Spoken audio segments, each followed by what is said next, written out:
The reason they went into the Capitol was to stop the certification of the vote. That is why they did it. I'm not arguing against that. So why did you even bring that up? I thought it was done when they went in. Why did you even bring it up? Well, so because these are the games that you play, though, Dylan. So we were talking about yesterday before stream crashed about how I am not very happy with how the Tucker Carlson footage presented January 6th, because he presented it as if a bunch of people kind of just wandered into the Capitol, no care in the world, didn't really know what they were doing. And he kind of singled out as an example of this, the QAnon shaman, that he kind of wandered into the Capitol. The police just kind of guided him around. He had no clue what was going on. And before you knew it, this guy was arrested, even though he wasn't violent at all. And I had a few problems with this narrative. The first problem I have with this narrative is to get into the Capitol, multiple police lines had to be broken down, which led to the injuring of like over 150 police officers. If you were what side did that happen on? Like what side did the cops get injured? Yeah, what side was that happening on? That was on the east side, correct? That was the side next to the reflecting pool towards the Lincoln Memorial and stuff. I think the majority of the violence happened on the east side. I wasn't just there because I was there. Now there was some violence on the east side, and I've got it's on my YouTube channel. I was at the press under my unedited footage. I was at the press pool when the press pool got all their cameras smashed. It was really weird when the press pool got their camera smashed, because it got their camera smashed for like the most ironic reason. Because one of the journalists said that what they saw behind them was a riot.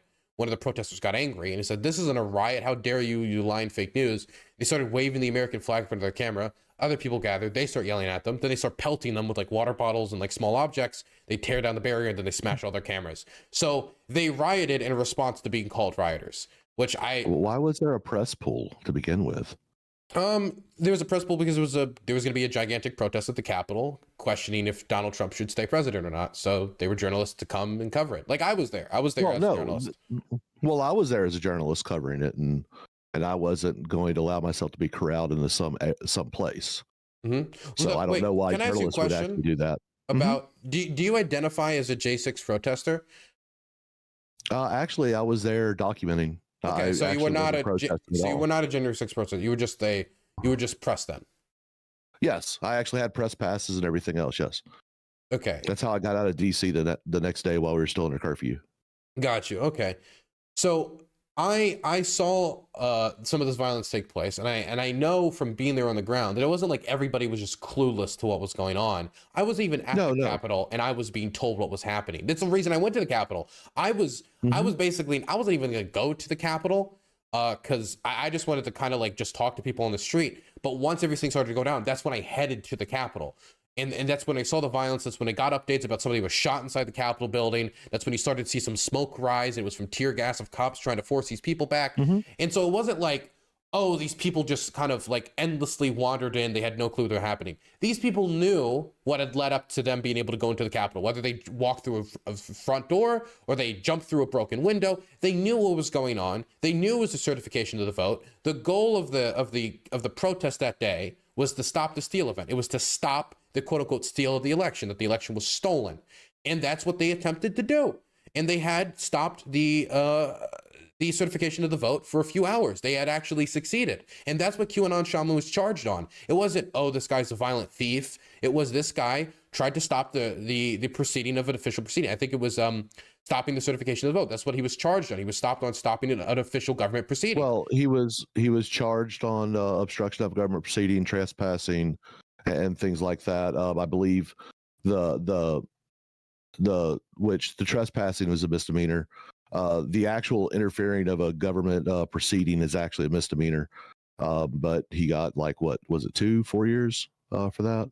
That is, it is true that it's usually a misdemeanor, but it was So they had to make an example of someone, and so they decided to up it. It wasn't let's just be honest. Of someone. It was it was a lot of people who got higher sentences. But let's be clear: when we say official government proceeding, this law was designed to be like apply in a lot of circumstances. This is a very specific circumstance that this law is being applied with. This isn't like some court proceeding in the middle of Timbuktu somewhere. This is the certification of the presidential election. This is how the function of democracy occurs. This is how we transfer from one presidential administration to another presidential administration. Something that America is braggadocious about on the world stage is our peaceful transfer of power. And that was interrupted for a short period of time by people like QAnon Shaman and the people who were violent on that day to allow people like QAnon Shaman to go into the Capitol building and then stop the certification of the vote. So I do think that whether it should have been 4 years or not, I don't know exactly, but I do think the guy deserved punishment for his crimes and probably deserved a few days in a jail cell. Whether the exact sentencing I agree with, I don't know. So I look, he broke some laws, and if you're going to protest, you should expect to be arrested, because usually you're going to have to break some laws to do that. There's nothing wrong with that. That's called civil disobedience. The big problem with the quote unquote QAnon shaman that I would actually mention is the fact that exculpatory evidence was withheld from his defense, and I believe that all Congress people who were involved with that, and that would be the Speaker of the House at the time, that would be the January 6th committee, who withheld such exculpatory evidence, they should actually go to jail with a match sentence, because what they are doing is railroading a person. Now, look, he went in there, I guess, illegally. Sure, fine, okay, he should be punished for that. But that, I think what you're upset about is the fact that it shined a light on the government actually cheating, violating the rights of a citizen by not allowing the exculpatory evidence and stuff like that to be pushed forward. So what evidence was not introduced that would have led to the footage, the 40,000 hours of footage that was not allowed? That was not allowed. That footage didn't end up changing anything, really, I don't think. Actually, no, it does, because it actually changes the way people see what happened with the QAnon shaman. Well, as you like to say. Well, the thing he was led around. He was led around by police. Mm-hmm. He was actually escorted, and when he walked into the Senate chamber, he walked by eight or nine cops, and he said a prayer, thanking them and all this other stuff. And look, I think what he did was wrong too. I had the opportunity to go into the Capitol. I did not. When they rushed the stairs on the east side, and they're playing the Quiet Riot song, "We're Not Going to Take It," and all this other stuff, and dancing. I asked what I thought was the most poignant question of the day. I said, "Okay, so you stopped the certification. Now what?" And the people who I asked that to were dumbfounded. They had no fucking clue. Was he wrong to enter the Capitol? Yeah, I chose not to enter the Capitol, even after the Capitol Police was flashbanging and throwing CS grenades at the crowd. By the way, on the east side, that's where the magnetic doors were unlocked. That has to be done by someone on the inside. That was done by Capitol Police. He should have been charged. He should have been convicted for what he did. But I think the sentence was pushed out a little bit far, and I believe the withholding of evidence from him to be able to put out an affirmative defense, a proper defense to tell the whole story, I think that is criminal. And I think you would agree there too, because I believe that you're one of those people that understands that a properly done affirmative offense is the right of every American, and the right to face their accusers, which at this point would be the federal government. So the FBI is also implicit. So the people who were investigating, who chose to not allow that evidence to be brought to the defense, I think they're culpable. Would you agree there? No. Why? I don't believe government good. That why? Okay. You want me to give you a real response? Okay. So yeah, please. So your description of what happened with the cops leaves out so much context, and not to mention the fact that what was that footage that was shown, that was already known by prosecutors, by everybody. Like that was known. It was noted in the January 6th committee. Let me finish. I let you talk completely uninterrupted. You told me to shut up. You shut up. So when they did the final committee report, I saw a bunch of people saying like, why was this footage never shown? Why was this footage never shown? And then I go into the January 6th committee report, and it mentions these footage clips. It mentions these things that happened. It mentions the interaction between police officers and him. It's not like the defense didn't know this happened. It wasn't even like the prosecution didn't know this happened. It was that this footage was not public, as in it was in the face of the public and the public didn't see it. But now that this footage is out there, it changes nothing about the conclusions that the January 6th report came to. It changes nothing about whether the fact that he was guilty for trespassing and guilty for trying to stop an official governmental proceeding, not just any governmental proceeding, by the way, the certification of the vote, the basic function of a democracy. When we talk about these cops escorting him around, the cops were given the order to stand down. They were given a stand down order after 150 of their comrades get injured, some of them very drastically, to the point that they had no ability to even physically stop them anymore. And they give them the stand down order, and they have the cops concentrate on defending the legislators who are then in evacuation proceedings, trying to evacuate. They're putting on gas masks. They don't know if there's about to be a terror attack because they don't know if this is highly coordinated or if these are a bunch of ruffians. They don't know. And so they're trying to defend these legislators. They're trying to get the cops in between these legislators and the rest of these people going in, and they stand down. If they were to arrest that guy right when he went into the Capitol building, what could the cops have done with him? Could they have put him in a broom closet? Could they have taken him out into a police vehicle and driven him away? No, the crowd would have seen them arresting QAnon Shaman. Let me say, QAnon Shaman is clearly on their side. They would take one look at the guy and they would know that he was J6 protester, and they would attack the cops trying to escort him away, and they would just liberate him, quote unquote. There was no way they were going to arrest him in the first place. They were already given the stand down order. There was nothing they could have done at that point to detain him and arrest him and try to move him off premises without getting a worse response or ending out with a worse outcome. But the idea that he had, like, we both acknowledged that he knew he shouldn't be in there. Just like, well, he even said that it's indefensible. He even stated that. Yeah, he pled guilty. Yeah, he pled guilty. And the only thing he was found guilty of was obstructing the government proceeding. Yeah, they dropped the trespassing stuff. Yeah. So he didn't trespass legally by all accounts. What do you mean? Well, no, he did trespass. No, I just didn't find him guilty on it. No, he didn't, because he was not convicted. He's not convicted. That's not that. Okay. Wait. Let's say yes, that is how that works. That is not how that works. Presumption of innocence until you are convicted. That is not how that works. Okay, so let me answer your question. How that works. If that is how it works, if I went out and I murdered a family of 5, just like brutally, like it was absolutely terrible, but nobody convicts me, did I commit a crime? Yes, but you have the presumption of innocence. Okay, but we have footage of him committing the crime. We have footage of him trespassing. He was not supposed to be. He was not supposed to be. That's not how trespassing. He was charged for trespassing initially, and it was dropped. So it was dropped. Therefore, officially, now we both know it was part of a plea deal. Yeah, it was probably part of a plea deal. Yeah. So then he still committed the crime. They just took it off the list out of a plea deal. That doesn't mean he didn't commit it. But the fact that he was not offered that footage to bring up in his own defense, that is withholding of exculpatory evidence. So that is actually a crime.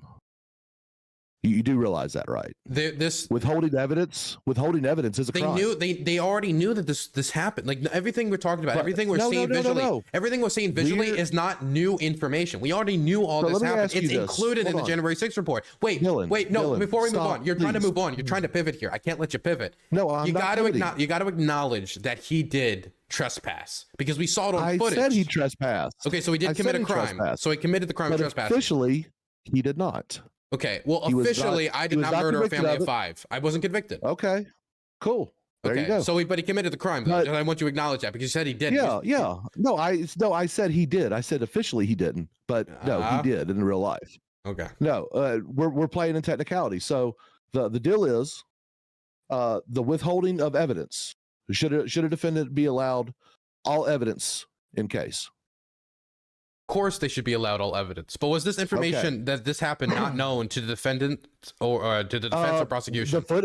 So the defense did not know of this footage existing. In fact, I believe he is going to be filing an appeal on that to get his sentence reduced because this is new evidence that has come to light, and and who are you judged by ultimately? Is it by a judge or is it by a jury of people, of your peers? Okay, so here's I have 2 questions. Number 1. Mm-hmm. We'll have to wait for this appeal. Of course, he has the right to appeal. Everybody should have the right to appeal. It's actually under international law that you're supposed to have the right to appeal. If you don't have the right to appeal, that's actually an abuse of somebody's human rights. So this is actually, there's an issue in Ukraine right now where there's in order to deal with the amount of people who have fled Ukraine after committing crimes, they have this thing where they can try somebody even when they're not in the country. But the problem I have with it is it doesn't allow retrial, which I believe that's a human rights abuse. And the UN agrees with me. And this is something I want to see change in Ukraine. So I believe fundamentally he can do retrial. And I'll have to wait for the results of the retrial. We'll see how it goes. But the information stays exactly the same. There's no big revelation through the footage that was shown. If I told you, wait, aircraft, if I told you that I had gone out and I did this crime against a family of 5, and then we got footage of me doing the crime, and everything I said that I did ended up showing exactly on that footage. I mean, we have the footage now, but nothing has fundamentally changed about the crime he committed. Not to mention, when people talk about him being escorted around the police, I've already expressed my problems with this. The thing he was found guilty on, that he pleaded in a plea deal to find himself guilty on, was obstruction of government proceedings. It wasn't even trespassing. So if the idea is we're going to get a retrial to bring down his charges on trespassing because the cops didn't arrest him when he entered the building, that's not even what he was found guilty on. He was found guilty on obstructing a government proceeding, which he 100% is guilty on, and nobody can challenge that. Well, so you actually can challenge that because he never actually made it to the House of Representatives chamber. He went into the Senate chamber. That doesn't matter. No, that does matter. Location does matter. Why does it matter? Because if you're accused of stopping a procedure in Maryland and you happen to be in Alabama at the time, I mean that's really where we're at. That's not compare. Okay, let me. It's two different locations. Well, the House the floor of the House and the floor of the Senate are two different animals. Dude, okay, so they are two different animals. Will you admit that they are two separate areas? I will admit that the Senate and the House are two separate locations, and they're actually wait, stop. Okay, there's a huge difference though between being in Texas and California and being in one room versus another room. There's a major difference here, and you gotta let me explain the difference. So if I was to storm a courthouse in order to stop a court proceeding, and I bust through the front door, I'm beating up cops left and right, I'm doing all this stuff to stop this court proceeding from happening. I enter this one courtroom and I'm busting stuff up. They evacuate the building, court proceeding stop. Can you say I didn't obstruct that official government proceeding because I never technically entered the room where that official government proceeding happened after they evacuated it and they stopped it? That would be ridiculous. No, you're right. But see, there's been multiple times where people have obstructed official government proceedings, such as the confirmation of Kavanaugh and things like that. Black Panthers entering the House with actual firearms and stuff back in the 70s and stuff, not convicted of attempted murder or all these other crazy things. I think look, he did do wrong. I'm not saying the man's innocent. Okay. I think it was heavy-handed. I think it's because of who was offended. And it was overblown for a political hatchet job. Same thing you're kind of doing right here because of what the government proceeding was. Oh my God, that is just so much more. Yes, that important. It is 100%. You are 100%. Okay, so confirmation of a Supreme Court justice is not as important as any other democratic process because I think they're kind of equal. Okay, so number one, as far as I'm aware, it never got to the same scale as what we saw on January 6th. No, it did not. It did not. It did not. So I will admit that. Because number one, it didn't delay his confirmation, as far as I know. They didn't go in and stop it for hours, and they had to evacuate Brett Kavanaugh because they're afraid somebody might fucking assassinate him. That never got to that level. Well, someone did try to assassinate him later. Okay, and I hope that person is arrested and tried for attempted assassination. He was arrested, and no, he has not been. I believe he's been released. Okay, well, I would have to look more into specifics of the situation. But going back to this, it did not go to the same scale, and it did not lead in over 150 cop injuries, and a whole I don't understand how you could be. So is your position, and I really want to know here, is your position that this guy shouldn't have been found guilty of obstructing an official proceeding because the Brett Kavanaugh people who protested outside there, who didn't get to the same level, who didn't actually stop the proceeding, because they weren't found guilty, this guy should be let go? No, they weren't even charged. Okay, so I'm asking. All I'm asking for is equal application of the law. Okay, so do you have a problem with that? I don't have a problem with that, but I also want you. I wouldn't think you would. I don't think you would. I wouldn't have a problem with that, But I also, Mhm. when you made the argument that there, it was happening in one room, he broke into another room, not this other room, so it wasn't official. Well, no, he was actually in a separate building. The House and the Senate, although in the same facade of one building, they're two separate buildings. You do realize that, right? Yeah, but they're also connected by a tunnel system. Yeah, they're connected by a tunnel. Did he get in the tunnel system? No, but they could have. No, he didn't. No, he didn't go into tunnel system. So, But wait. The reason they went into the Capitol was to stop the certification of the vote. That is why they did it. I'm not arguing against that. So why did you even bring that up? I thought it was done when they went in. Why did you even bring it up? Well, so because these are the games that you play, though, Dylan. You will say, well, technically this and that, and you'll play with a semantic argument. I'm just playing your game, bro. That's all it is. Sparky, when I make an argument, right, I usually make an argument in favor of a point. But your argument was he was in a different building, but then you acknowledge even if he was in a different building, he was still trying to stop the certification of the vote. So it wasn't even in service of a point. It was just being difficult. So is motive actually a part of that crime? Is motive part of the crime? Yeah. And this would be something that Pisco would be able to answer. I don't expect you to be able to answer. No, the answer is no. Motive has nothing to do with it. So the reason why they went in is really inconsequential. Okay, but he went in with this intention. You and I know this. This is what they were. Yeah. They were storming the Capitol for this reason, and they did succeed in doing it. So finding him guilty of this is entirely reasonable. No, I told you he's guilty of that. Okay. I think his. So why even make the? So the point was just to be difficult. So the argument is, oh well, yeah, of course, it's kind of fun, Dylan, haha. Okay. But no, he was sentenced way too harshly, 41 months for walking into a building and being escorted by police is a little harsh, don't you think? Well, if you leave out all of the context, then of course that sounds too harsh. What did he do? What did he do? What violence did he commit? Wait, why does it have to be violence for it to be something that could be a serious offense? Because you can break the law and it be nonviolent, and there are different statutes for sentencing based on if violence exists or not. Okay. So what violence did he commit? Wait. Not what the crowd did. What did he commit? Because we charge individuals, not crowd. If he wasn't violent, he still committed the crime. I know you don't care. Okay, well, let me ask you a question. That's the problem. If I stole classified documents on our nuclear arsenal and then I sold it to the Chinese, I didn't commit any violence. If you sentenced me more than 5 years, that's too difficult. That's too much. No, it's because you have to look at the impact, the severity of the impact of what happened. Yeah. So. Oh, so wait. So you're saying impact should have an indication on the level of crime. Okay. Let's play. You open the door. You open the door. Let's talk you brought it up. What do you mean? Let's talk about emails that are an unclassified server in a bathroom of a non-governmental building. What the fuck? What? No, don't. Possessed by who? Former Secretary of State and Senator Hillary Rodham Clinton. Why are we talking about Hillary Clinton? You want to talk about classified material? Dog, I do not give a fuck about Hillary Clinton. We're talking about I know you don't. I know you don't. Of course I don't, because it's an unrelated topic. Okay, well then, if we're going to talk about Hillary Clinton, then we need to talk about. Okay, if we're talking about classified documents, then we need to talk about the classified documents in Ukraine in reference to what could be so. Like, I could just bring this off to any number of topics. Can we stay on January 6th and not move off to Hillary Clinton's emails as if that's related? You were talking about classified documents. My point was not in service of let's talk about classified documents. My point was someone can commit a bad crime that is deserving of a harsh sentence while also not being violent. People can do that, and stopping the certification of the vote, trying to stop the gears that move our democracy forward, is something that I do think deserves a harsh punishment. Okay. I mean, cool. I feel like, for example, what do you think of Tecumseh Sherman and Ulysses S. Grant? Do you view those people highly or very lowly?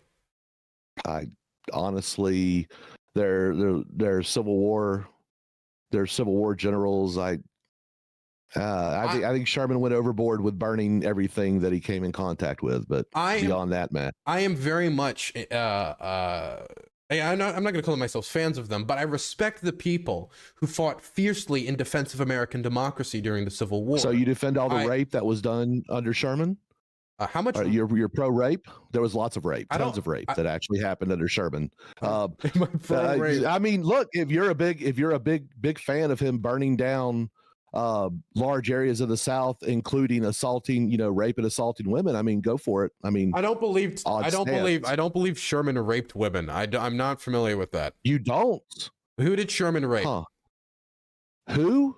Yeah. Bro, talking about the soldiers underneath him that he condoned. He allowed the shit to happen while they ransacked the South. Grant, my only criticism of Grant is he was a fucking drunk. Well, that's one of my favorite compliments of the man. A man should be able to hold his liquor. No, I mean, the Western expansion that he did with the railroads. As far as schemes, I thought was brilliant. No, I'm not going to defend everything that happened under Sherman's army, but I do defend the idea that him going down into Georgia and doing what was necessary to defeat the Confederacy. I do think that was valid. It necessary to burn everything? Some of it was, not all of it.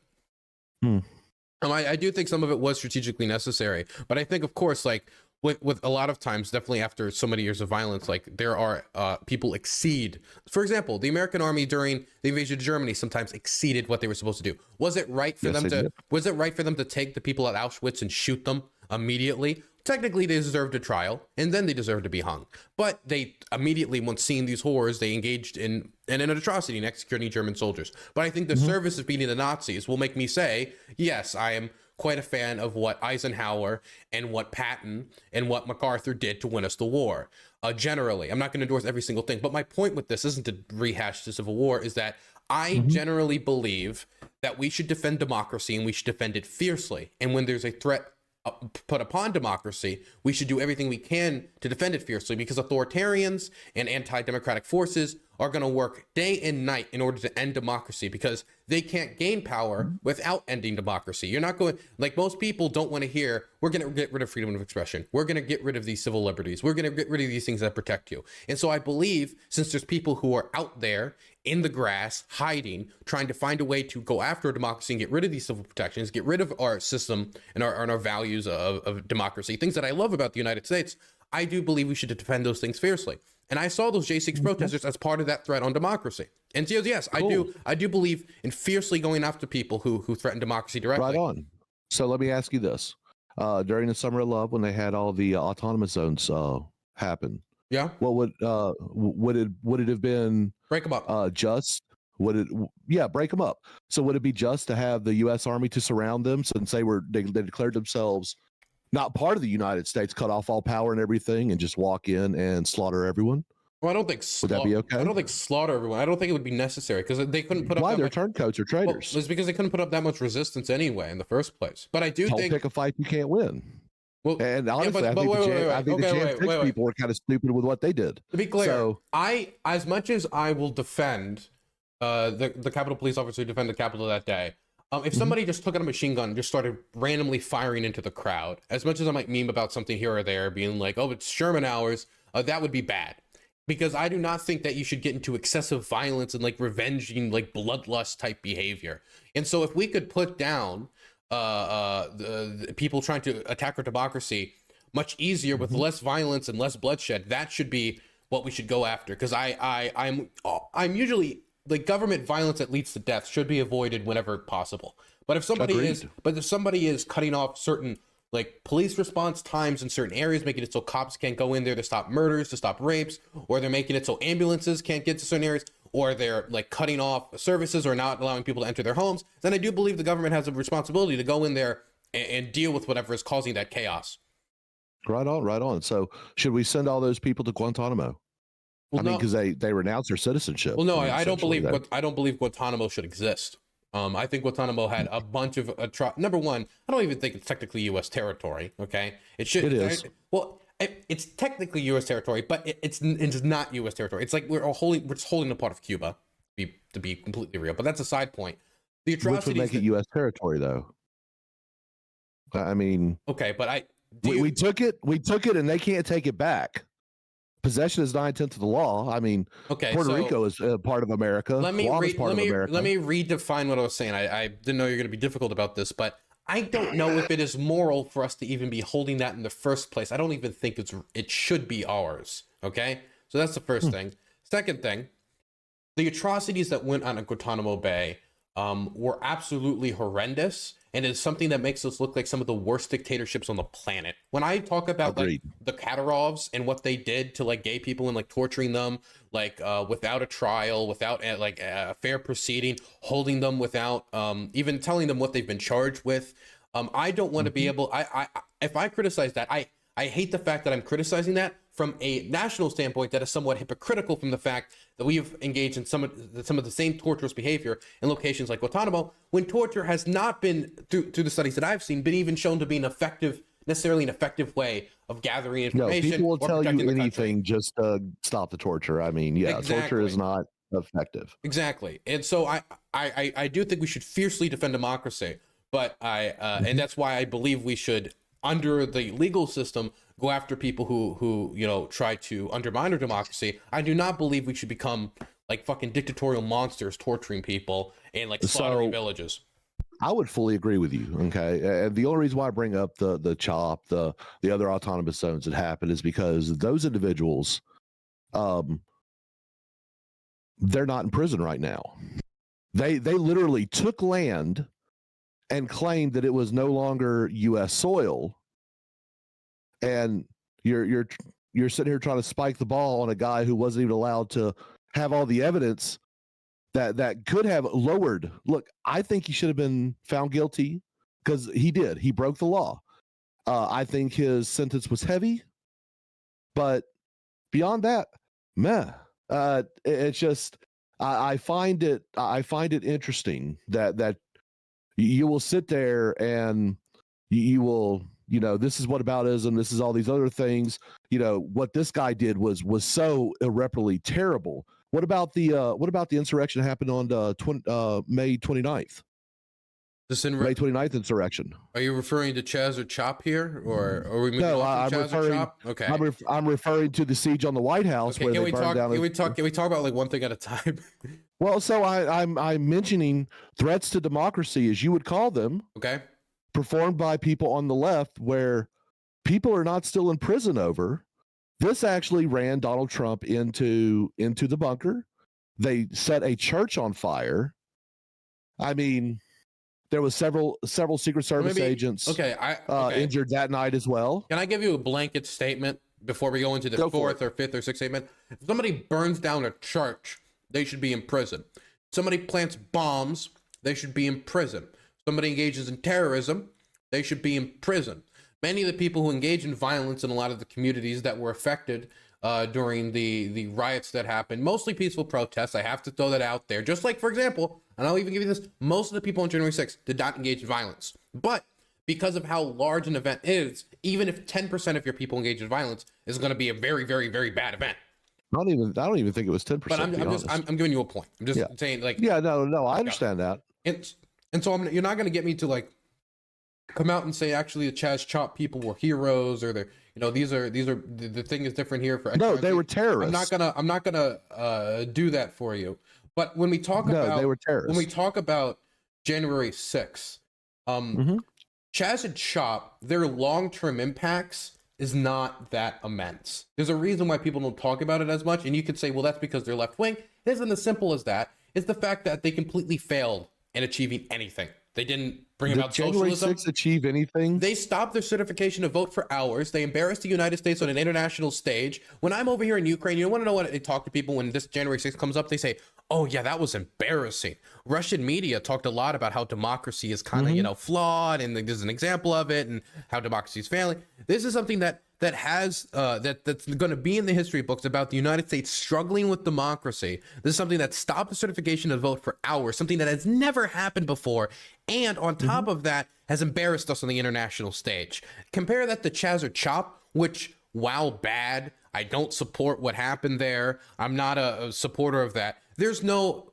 international, like, wow, that looks like a democracy has failed because they barricaded this like one 1/100th of the city of Los Angeles into this little commune for a few months. So let me ask you this: was democracy actually threatened?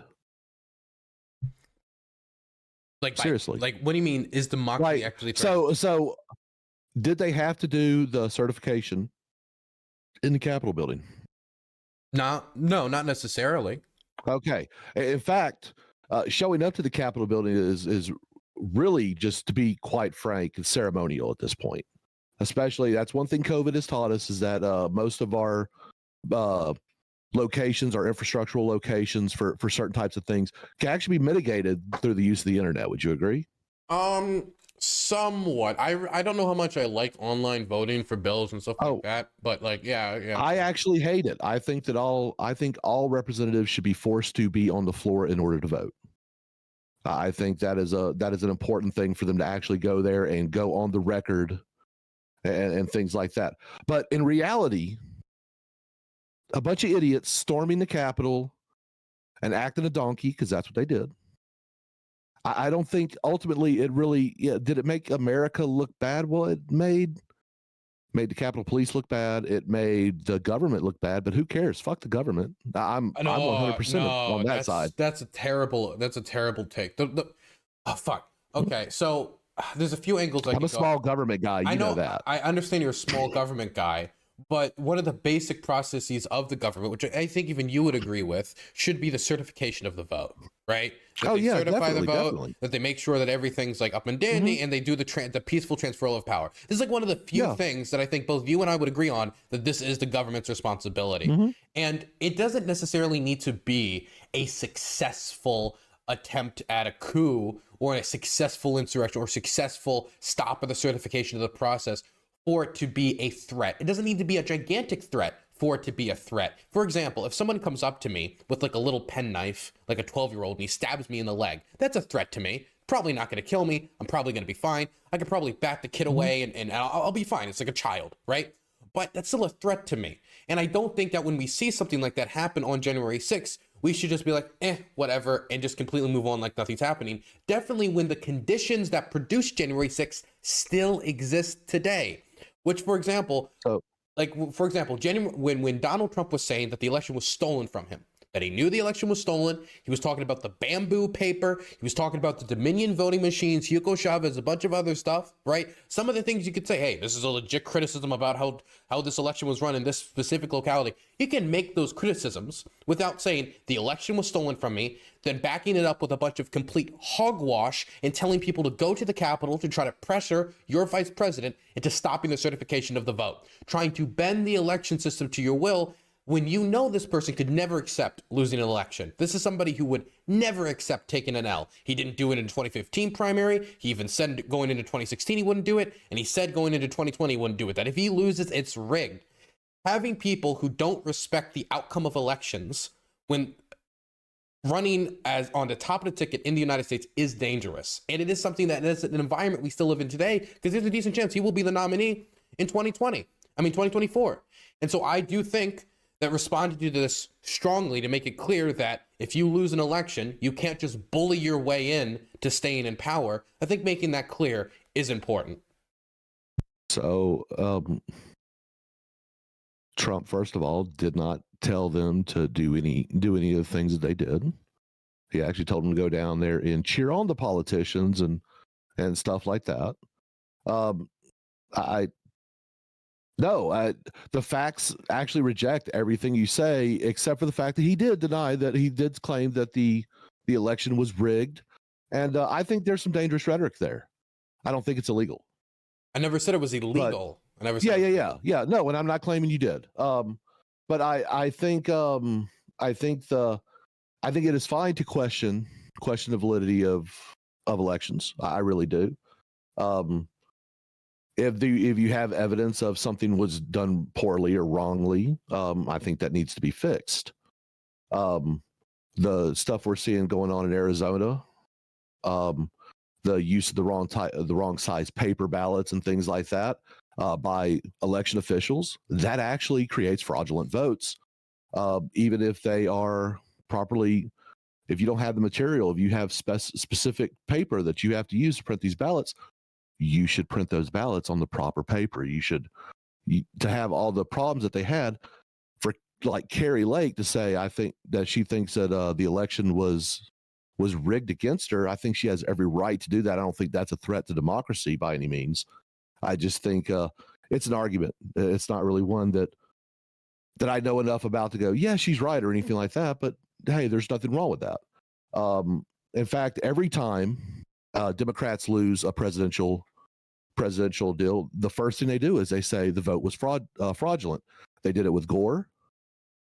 They claimed that Florida's counting was completely fraudulent. In fact, they questioned the vote. It went all the way up to Supreme Court. Supreme Court said, no, this is fine. There's nothing wrong with that, ultimately, in the end. Would you agree there? I don't think it should be made illegal to question the validity of the vote, because what if one day the vote actually is rigged?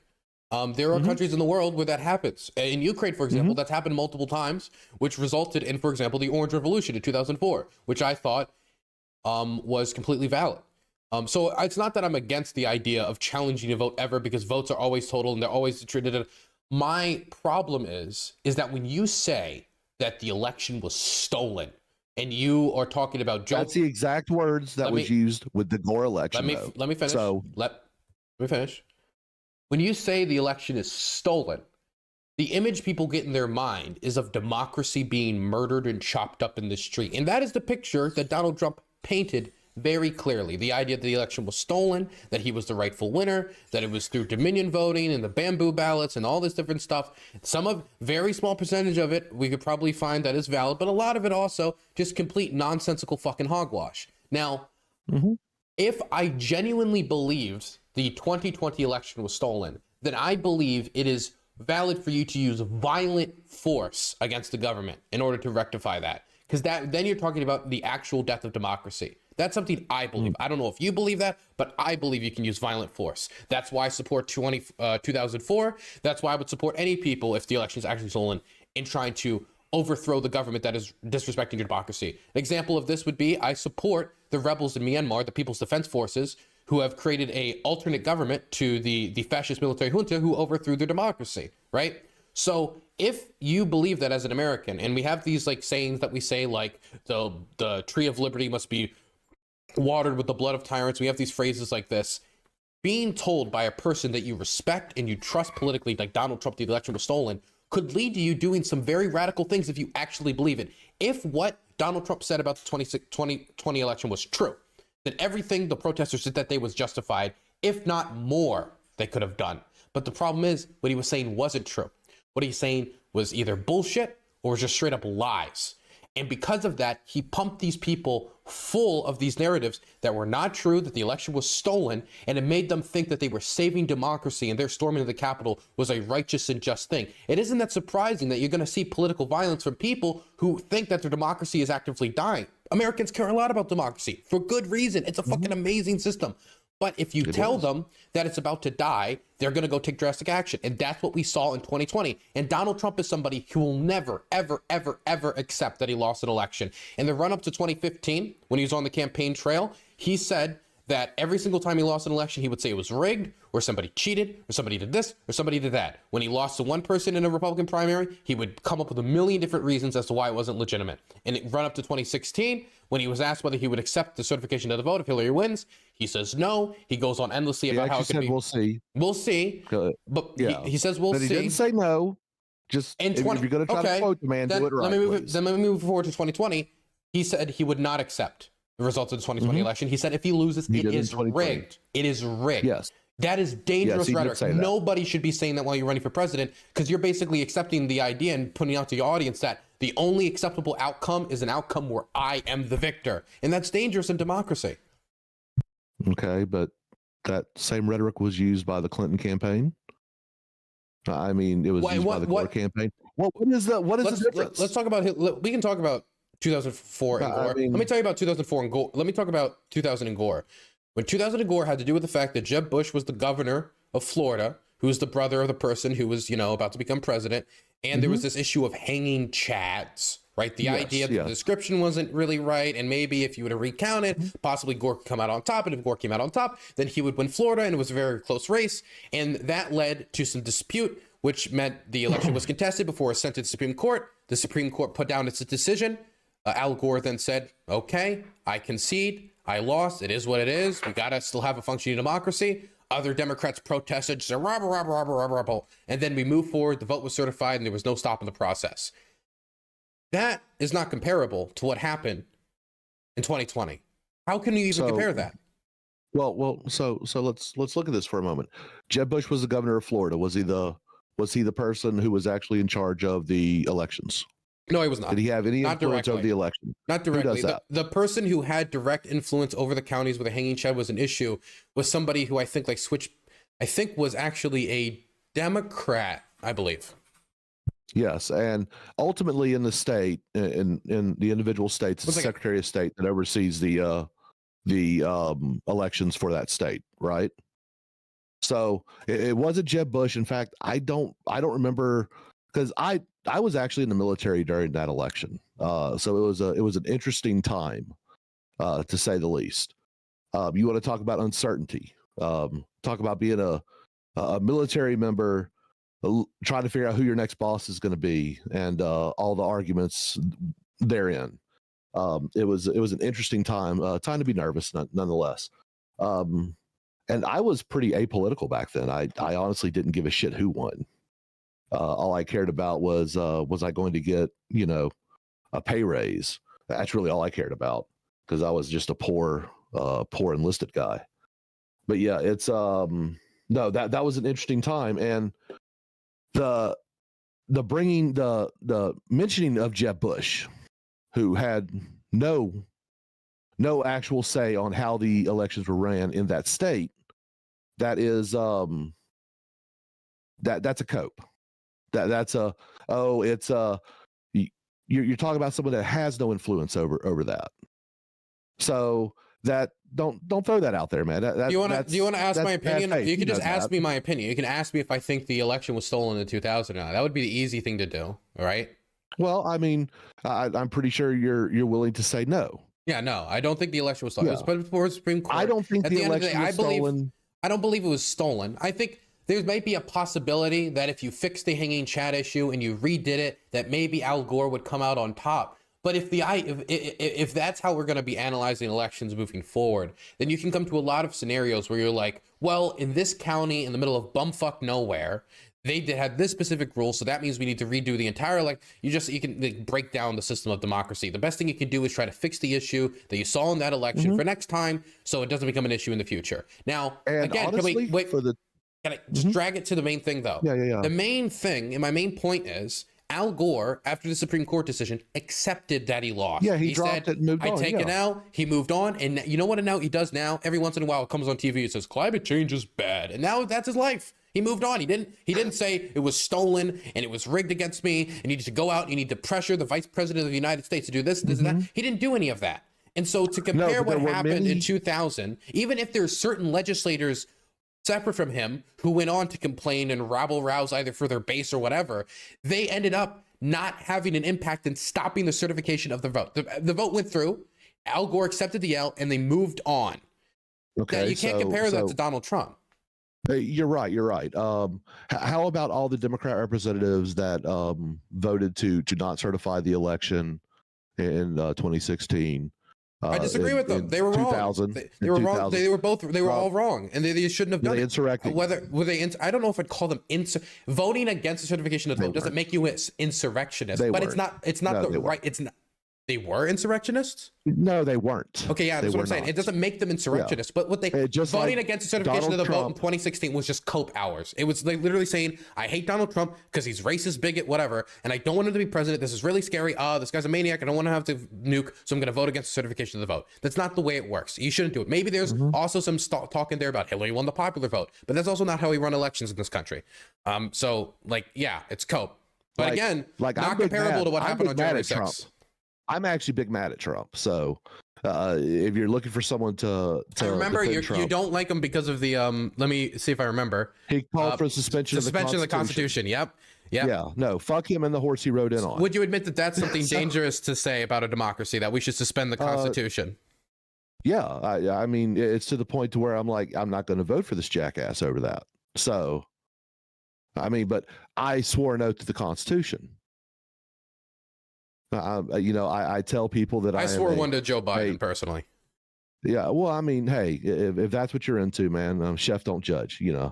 Not going to kink shame you or anything. Thank you. But no, it's one of those things. I don't swear my allegiance to any man. I did swear to uphold and defend the Constitution against all enemies, foreign and domestic.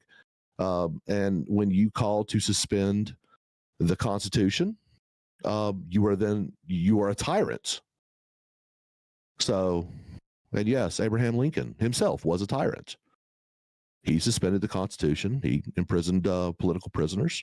And even though I agreed with his stance on, abolition of slavery and stuff like that, it doesn't make him less of a tyrant. True. Wait, no, 1 second. I missed that last point. Well, I also think that when countries are at war, definitely when it's a war of existential survival, that sometimes there are things you need to do in order for that country to survive. That's how I generally view Abraham Lincoln. Most people have seemed to have forgiven the suspension of habeas corpus and other things he did while in office. A lot of people make similar arguments when talking about Zelensky and certain things that he's done while trying to defend Ukraine. And I'm pretty sympathetic to that argument. The idea that you can run a democracy the same way in peacetime versus wartime is very... It's not a democracy. Let's be honest. Ukraine is not a democracy at this point. In fact, you're memeing. Zelensky needs to go to the Ford Theater right now. That's all I got to say. You're memeing. You're telling me no, you're I'm memeing. Not. You're memeing. Oh, I'm no, very, don't tell me. You're memeing. very... You're memeing. You're not being real. You're not being serious. You're fucking with me. You're just saying this to trigger me. You're not being serious. No, I'm not being serious. Okay. But his actions against like the churches and stuff. No, that's tyrannical. Can we? And look, he should.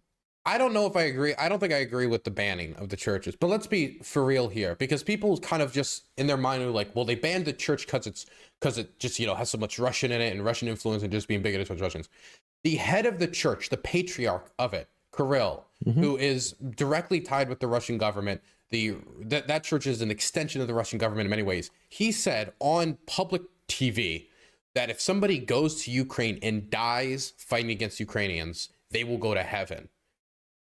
If the head of an organization said that against the United States, that if they go and kill American soldiers, they will go to heaven and live forever. You know what we call those people? We call them fucking terrorists. We'd say that's ISIS, that's Al Qaeda. That's the way we would talk about that. Let me ask you this.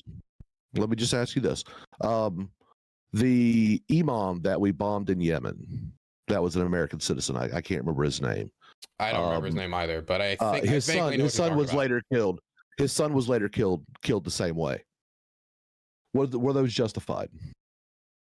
Were those justified assassinations? That's a really I don't remember any of the specifics of the case, but I think that I think the argument was about like if he's a U.S. citizen, then he has a right to be like trialed in the court of law. Yeah. And so this would be a question where I'm like, what do we have the means to detain him and try him? Because if somebody is an active terrorist threat, and we cannot detain them while they're a U.S. citizen. But I also think if you can detain someone generally, you should detain them, even if they're not a U.S. citizen. The question would be, could we have detained them or not? And I don't know the specifics of the case, so I can't say. I don't remember it. No, we would have had to have captured him first, which there was no attempt on that. All we did is under the direction of Barack Obama, we sent in a drone and we assassinated a U.S. citizen who was not on a battlefield. All he was doing was preaching jihad. I disagree with jihad vehemently. In fact, I think Islam is a death cult, and I've got nothing positive to say about Islam. But what we did to him, I want to trigger you now. I want to trigger you. I got something in my pocket. Okay. Okay. Look, the best thing I could do to say about Islam is at least they have some form of morality, although their prophet is a child molester. No, that's not even questionable. But yeah, no. Can I ask you your faith again? Messianic Jew. Okay, so when I talk to you about Jews with Jesus, when I talk to you about the Palestinian and Israeli issue, something you ended up saying during that conversation, and this is something from the river to that sea, all that land is Israeli. Israel. Yes. And then I talked about, what about all the Palestinians there? What do we do? And then you basically, whether it was on accident or on purpose, you ended up endorsing the ethnic cleansing of Palestinians off of their land. Would you consider that barbaric or not barbaric in religion, when it comes to somebody's religious viewpoints? Ethnic cleansing. So the way I look at it is every country has a right to operate however they choose to operate. And like we could even talk about like even the latest LGBTQ bill that passed in Uganda, which I think is horrible, but all at the same time not our problem. when it comes to what has happened with the Palestinians, which Palestine, it was a play. There was a play on words from the Romans because they were called Philistines, and so they named the area Palestine. It has become a term for nomad amongst Arabic people, because Palestinians are a nomadic tribe. They have never stayed in any one place. They have constantly moved around. They really have no land.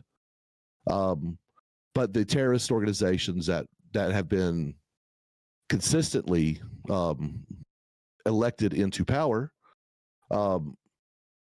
they target schools and everything else, and the people keep on re-electing them. And they haven't had an election, I think, what, like 8 years, Dylan? It's been a while. Am I wrong there? Abbas has been delaying elections for like 8 or 9 years now in the West Bank. Yeah, it's kind of crazy. Yeah, but no, the deal. I think that the Israelis have every right to defend themselves, and Palestinian is not a people, is not a race, is not an ethnicity. Arab is the ethnicity, by the way. My goodness. Okay, so Syrians. You know what you sound like right now? You sound like you kind of remind me of Dmitry Medvedev. Do you know who that is? He's some Russian dude. Yes, he is the former president of Russia. He's one of Putin's like right-hand man. He's been on him since the campaign trail. And something he once said on TV is basically Ukraineness is a disease of the mind. And he started to go on this long historical justification about, while Ukraine is a fake country, they're actually just Russians, and at the end of the day, they don't have a right to exist as a nation state. Yeah, I disagree with that statement, but I will tell you 100% is the heart of the Rus Empire, where Russians came from, was where did that happen at? You're talking about Kiev. Yeah, but this is something that comes out of like, this comes out of it, but this is something that came out of like ancient like Cherniv like university. I don't even know if I necessarily like buy that. This is something that was kind of like redefined afterward. I don't want to go into ancient Ukrainian history. We're getting off the topic of Israel Palestine. I disagree with this on so many levels. The idea that that number one, you're not saying this as in separate from Israel, saying like, at the end of the day, they can do whatever they want to do. This was something that you said that you would be in favor of, the ethnic cleansing of Palestinians off of their land. It wouldn't be ethnic cleansing. It would just be the evacuation of people who have been using terrorist tactics against their citizens for decades. So it would not be Palestinians. You would just arrest the terrorists then, is what you're saying? No, I would push every last one of them off that country's land. That's ethnic cleansing. No. That is by definition ethnic cleansing. Killing. Pushing no, it doesn't. No. That's not true. Ethnic cleansing. If I was to force, for example, the Soviet Union, when they took Tatar populations and forced them out of Crimea, that's ethnic cleansing, because they were doing that because they wanted to have a strategically important base there, and they wanted a strong Russophile Russian-speaking population there, so they had that loyalty in Crimea, right? This is why Russification was such a big thing. The Russian Empire engaged in a lot of ethnic cleansing. Ethnic cleansing is when you take a population and you're like, ew, I don't like this population because they're disloyal, because they're this, because they're whatever number of reasons. Therefore, we're going to push them out. That is ethnic cleansing. For example, the Armenian genocide was an example of the Turkish Republic, the Turkish government taking Armenians and forcing them off of their lands in this like long march type scenario. Ton of them died, forced them off their lands. Horrific. That is what I'm hearing from you right now.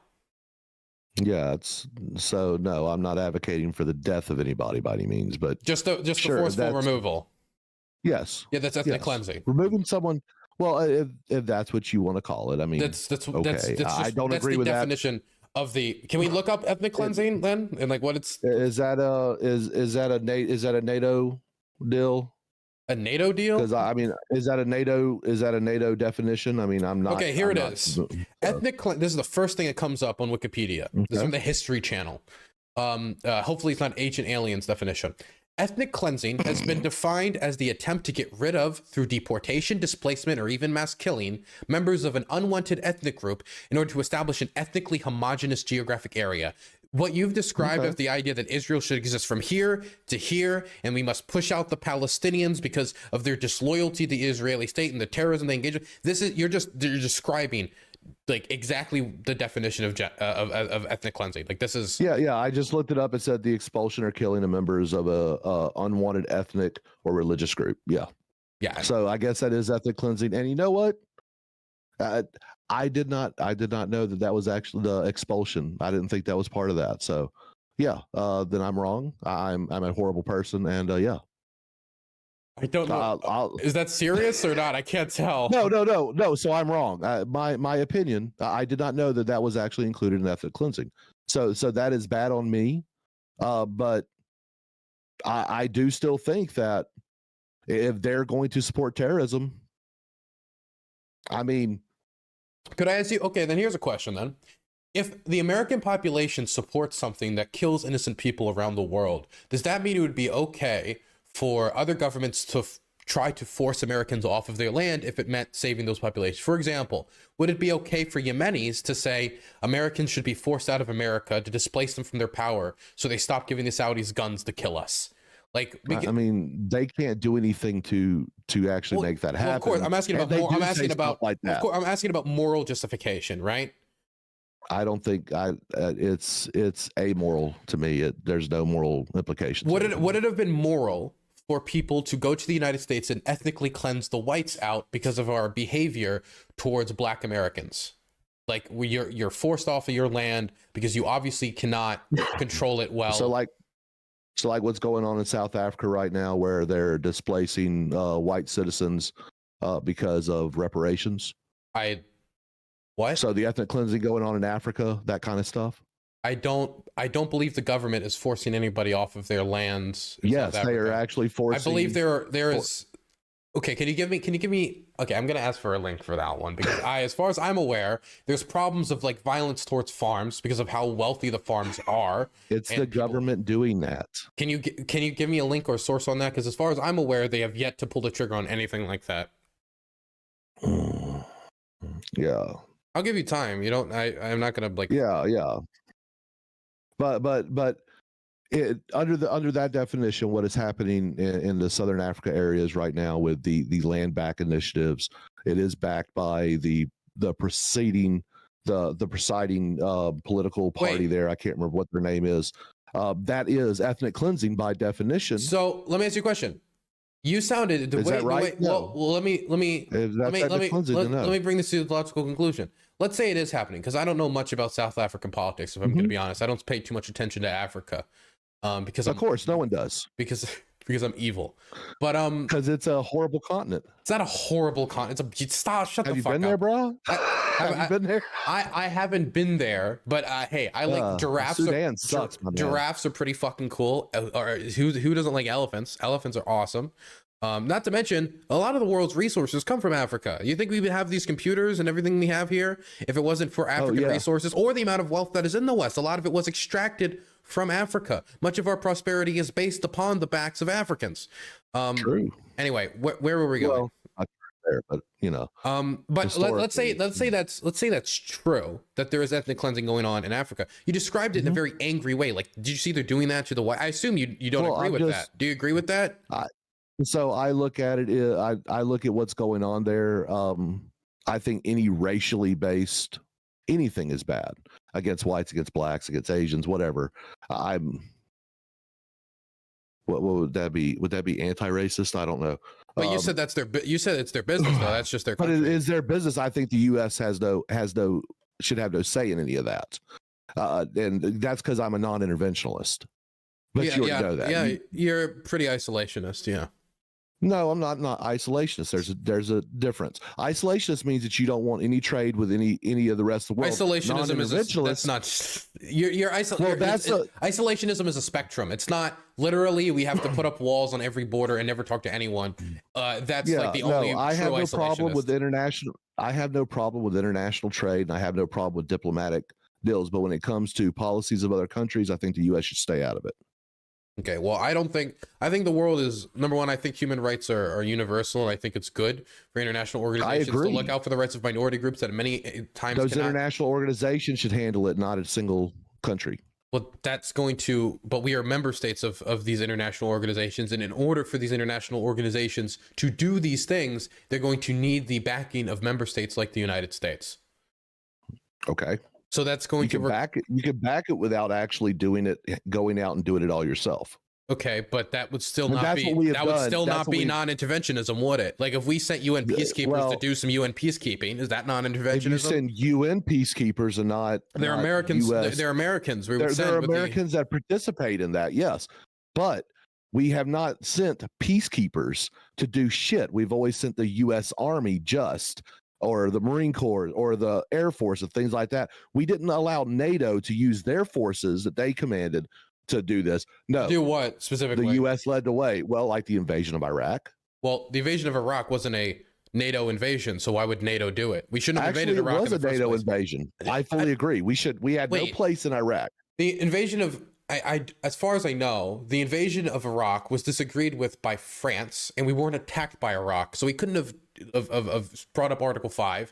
And certain NATO states were literally saying this is wrong. You remember freedom flights was all in relation to the French not wanting to participate. So as far as I know, it wasn't a NATO invasion. Many NATO states participated, but just because NATO states participate doesn't make it a NATO Most intervention. of the NATO states participated. The NATO invasion in the Middle East would have been Afghanistan, because that was after 9/11. America was attacked, and so we triggered Article 5, and then all these nation states, by Article 5 standards, had to join us to go into Afghanistan in response to 9/11. Iraq was not a NATO invasion. Yeah, you're right. And who led? And was it NATO forces that invaded Afghanistan? In part, yeah. What, I was it mean, Blue Hats? we had Was German there soldiers. a single unit? was- Was there a single unit of Blue Hats there? What do you mean blue UN. hat? Okay. Wait, I thought well, we were talking about yeah, NATO. I thought we were saying NATO. Well, NATO and UN are the same in my opinion. They're all. What are you fucking They- insane? Okay, the UN. They're all the same. Okay, The only thing that NATO really did. No, and dude, I'm going you're to tell you this. No, and I wait, give no. a lot of credit to I'm not giving you any. I'm not giving you wiggle room in that. You just said NATO and the UN are the same. Yes, They are not the same. they are in my view. Why? How are they the same? Because I have dealt with both organizations. They run the exact. And you same should know way. more than anyone that they're not the same organization.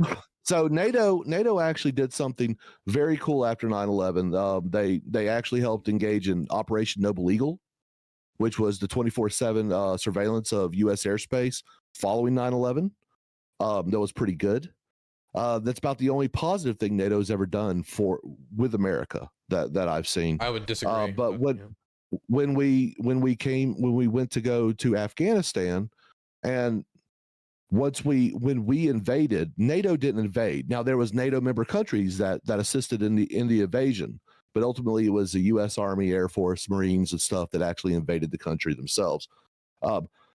Once we found out that Osama bin Laden had left the country, we continued to stay there and perpetuate a war for another 19 years for no reason. Well, nation building.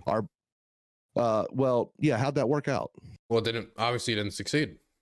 No, it didn't. It didn't succeed at all. And anyone with the least amount of historical knowledge of that area would know that's where empires go to die. It's not a place that's conquerable, because they're not even a nation. They have no national identity. They are a bunch of tribes that they're more of a confederation than they are anything else. They do have a national identity. I don't know where they got that idea. They do have a national identity. Speak to Afghans. Many of them have a national identity. Many of them might identify with their tribe or locality more, but a lot of Afghans have a national Afghan identity. Speak to the diaspora. I mean, when I worked with the ANA, they were concerned about was their tribe. I mean, they really didn't give a shit about the country, and that's why the ANA failed. But I mean, it depends on which ANA soldier. Like some ANA soldiers really wanted to defend the government because there was some that was like all about it, but the vast majority of them. We're getting so off topic. You're gonna find outliers everywhere. We're getting so off. There's so many things you're saying that I disagree with. I'm just going to concentrate on things that are the most egregious. Okay. The UN and NATO are unbelievably different organizations, and I think one of the greatest examples that I could point to would be the NATO intervention in Yugoslavia, where where the UN was in Yugoslavia. They didn't have the authority, the manpower, or the resources to really stop a lot of what was going on. Even when they did have troops, a lot of them were detained by the Serbian military, or they just went past the troops and went on to commit genocides in locations like Srebrenica. And after a certain period of time, NATO got involved. They did have the force, they did have the power, and they ended the war after a short military intervention. Then you would see something like this similarly repeat in 1999. after the conflict between Kosovar rebels and the Serbian military. So I think this is one of the most clear examples of NATO and the UN being different organizations, and the resources they have, how they respond, what legal authority they have. For example, the United States and Poland are member states of NATO. Russia's not a member state of NATO, but they are a member state of the UN. The UN has condemned American invasions into countries like Iraq, for example, saying it was illegal. NATO never put out some legal decision saying the invasion of Iraq was illegal, because that's not their job. No. But they're to me, I think both of the organizations have become obsolete and useless. Useless, really? Can you tell me how NATO's useless? Can you tell me how it's useful? I would love to. NATO has been, I would say, one of the most successful defensive alliances in European history, not only because of how it's been able to stop wars between member states, but also the fact that it's been able to defend member states that usually would not have the means to defend itself by the nuclear shield of the United States and membership within NATO. For example, I think this is the most clear three countries that have benefited probably the most from NATO membership: Estonia, Latvia, and Lithuania. These are countries that on their own, or even united in a tripartite alliance, would not be able to stop a Russian invasion. You look at what's happening in Ukraine. Ukraine is a country of 44 million people. Estonia, what is it, like 1.5, 2.2 million, 3.5 million? Not very small country. Very small country, doesn't have nearly as many people in the military, does not have the means to defend itself from a Russian invasion.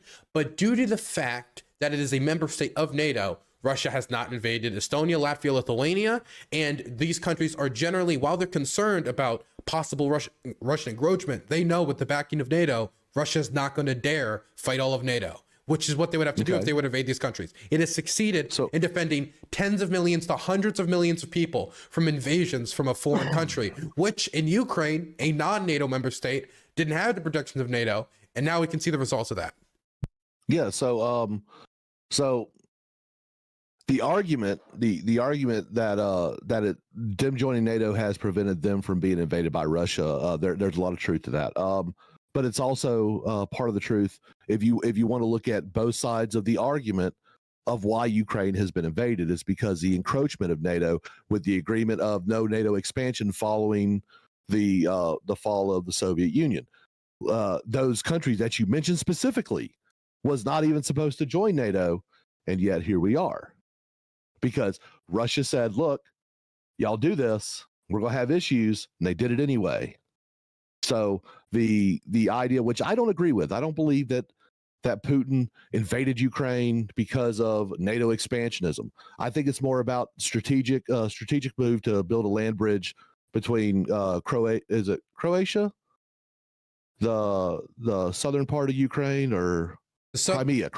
Okay, Crimea. Okay. So they're trying to build a land bridge to Crimea for logistical purposes. I believe that's the only strategic thing that I see any value in.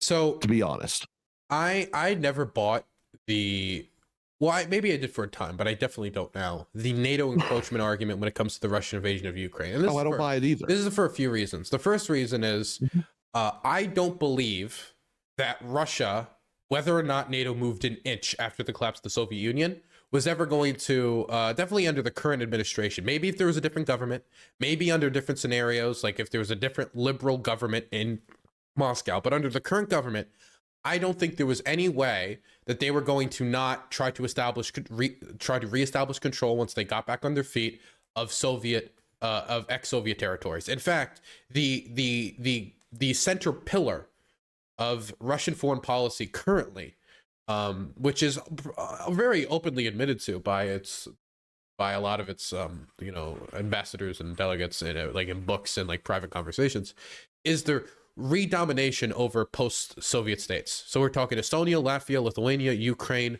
Belarus, Poland, Kazakhstan, and a lot of all the countries that used to be part of the Soviet Union. They believe that is their backyard and they can do to them whatever they want. It doesn't matter to them that if you were to combine all of these post-Soviet states, that it makes up a bigger population than Russia itself, right? It doesn't matter, like their freedom, their autonomy, none of that matters. If NATO was not there for Estonia, Latvia, Lithuania, and Europe, we'd be talking about a Russian invasion of Estonia, Latvia, Lithuania.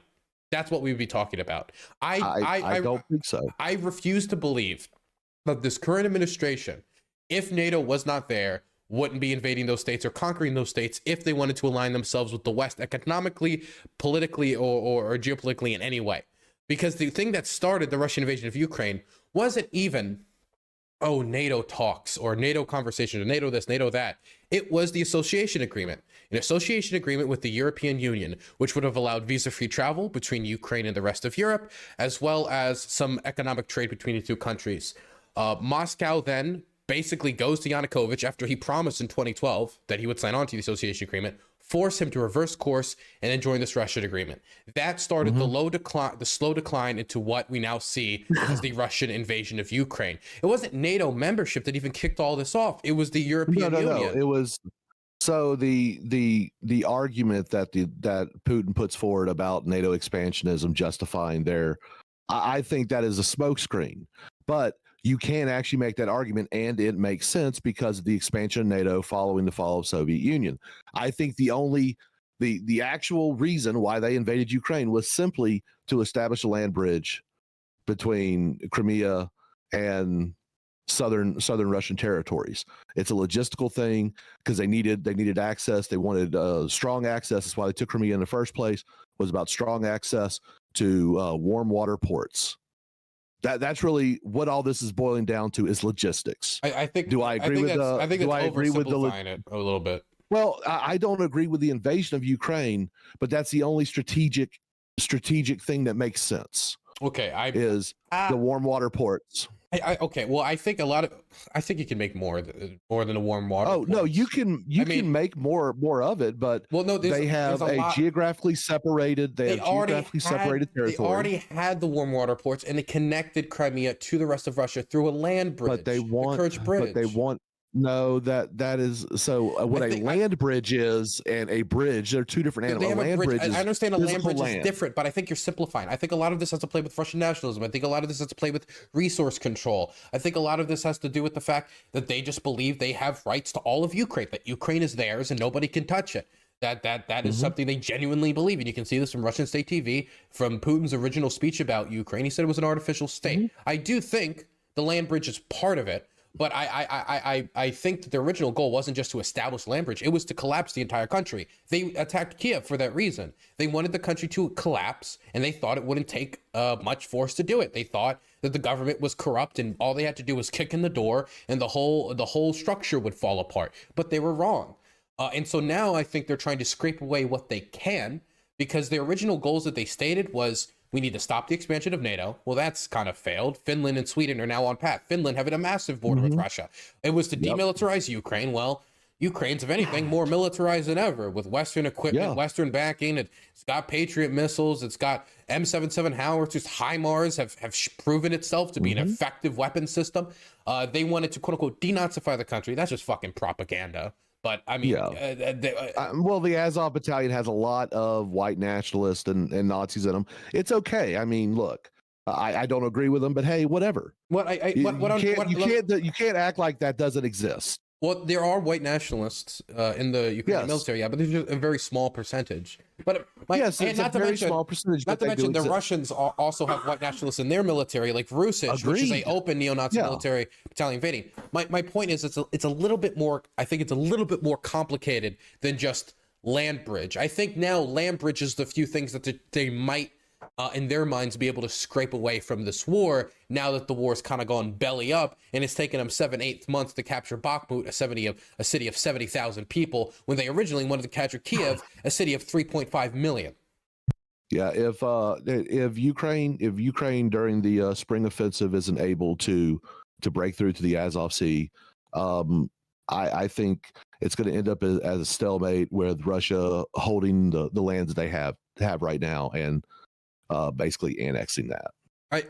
Unfortunately, I guess I'll just bring this back to NATO. As much as I do have criticisms of NATO policy or criticisms of certain things that NATO countries independent of NATO have done and stuff like that, NATO has been effective in giving a lot of countries that usually would not have a protection, in giving them protection against invasion from other states that would invade them otherwise. I didn't even think about those smaller states. You're right there.